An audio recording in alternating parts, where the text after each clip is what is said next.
Here. I'm going to do this video on drawdowns and the max drawdown and how it applies to the SPY ATM alerts. So what is max drawdown? That's understanding one of the most important risk metrics in trading. This is the biggest drop that you have from a peak, all-time high, to a trough, all-time low. So it's the difference between a high to a low number, and then you do it as a percentage. This helps measure the worst case scenario in a trading strategy, and it's also critical for evaluating your risk-adjusted performance. So if you do really well on a certain strategy, but the max drawdown is very high, then you still have a lot of risk to it. If you have a low max drawdown and you still have good returns, that would be more preferred because then it'd be less risky. Now, let's look at an example of it. Let's say that you were doing a strategy and the high of the account ended up being $10,000.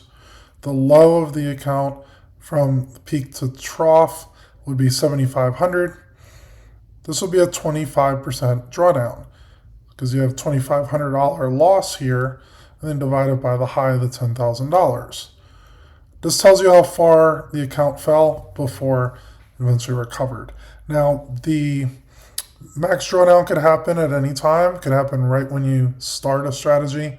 It could happen later on. Let's say you're at a pretty profitable strategy and then you get a max drawdown of it.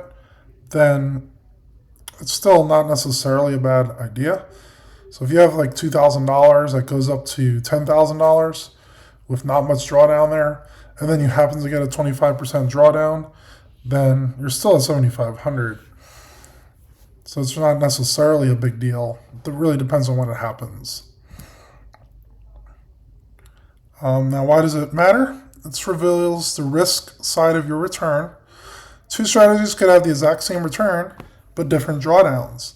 For instance, strategy A might have a 40% return with a 10% drawdown. Strategy B could have a 50% return and a 30% drawdown.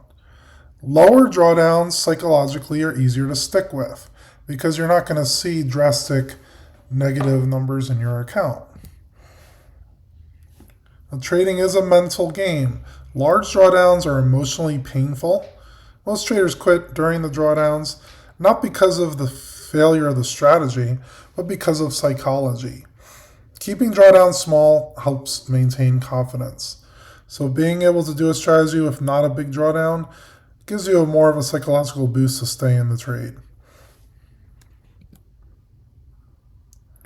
Now also look at the risk of ruin. That's where you get down to zero. Deeper you have in a drawdown, the harder it is to recover back. If you have a 10% drawdown, let's say you have $10,000 going to $9,000, you need 11% gain from the $9,000 to get back to break even. If you have a 50% drawdown, $10,000 to $5,000, you got to get 100% gain on the $5,000 to make $5,000 more to get back to the $10,000. Shallower drawdowns mean a faster recovery and longer survivability. So if we look at a comparison of two different strategies, let's say they both return 20% in a year. Strategy A is a max drawdown of 10%, and B is a max drawdown of 35%. Even if both of them are getting 20% a year, strategy A would be a more stable and easier to follow because you don't have those bigger losses, even though in the end you end up with the same account value with both strategies. So key takeaways: your max drawdown is the peak to trough before recovery. Smaller drawdowns are easier to manage and handle psychologically. Recovery from these deep drawdowns take much longer. And a great strategy is one you could stick with long term. So remember, worst entry could be if you started on the worst day possible. So if you entered into a strategy and literally had a bunch of losses right away, you might hit that max drawdown. And psychologically, it could hurt a bit because you're obviously negative if you just started out and it had a few losses in a row. But if you are able to stick with it long term on a long term high large amount of data, you should be able to get into a profit. Obviously, the more data you have, the more accurate it could be. Just think about flipping a coin a few times. Maybe you get 3 heads in a row. If you flip a coin 3,000 times, you're not going to get 3,000 heads in a row, right? Some of them will recover to get some tails. Now, most people will experience a small drawdown in any strategy, and just be aware that that's going to happen. If there's any type of trading plan that says there's no drawdowns, then don't walk away, run away from it because they're lying. You're going to have losses in any type of strategy that you have. I think reasonably to have around a 20 to 25% drawdown is okay for most people, and they commence to prepare if you happen to be one of the unlucky ones that enter in at the very beginning of a max drawdown case. Now let's look at the SPY ATM service. The max drawdown in 2024 was 14.36%. That was from the high to the low. This is on the scaled versions. So you're starting with a $2,000 account. You're going to add more contracts when you have more funds available from profits. 2025, the max drawdown so far is 13.17%. These are all very reasonable for a long-term strategy. This is a distribution of the max drawdowns. So how many times you hit a certain percent of the drawdowns. If you could look, there's very few times where we hit that 14%. It is a bit more frequent that you might get 3, 4, 5% drawdowns, but that should be perfectly reasonable and expected because it is going to happen at some point. And notice how the very large amount is essentially 0 or slightly positive. This is 2025.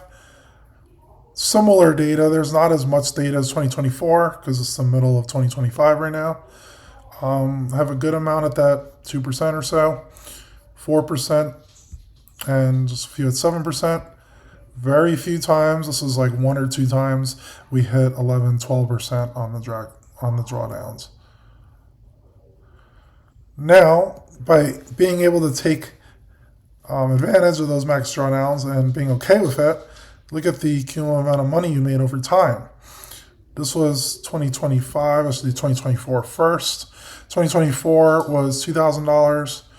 You could see these little dips. These are when some drawdowns happened, but we see a very good positive upward trajectory in the data from 2024. And we ended around $6,000 end of 2024. And if you add it into 2025, again, we do have a few little blips. These are some drawdowns, but again, good upward slope. And this is a lot of data points. We have 1.5 years of data, which is showing that it's very relevant at this point.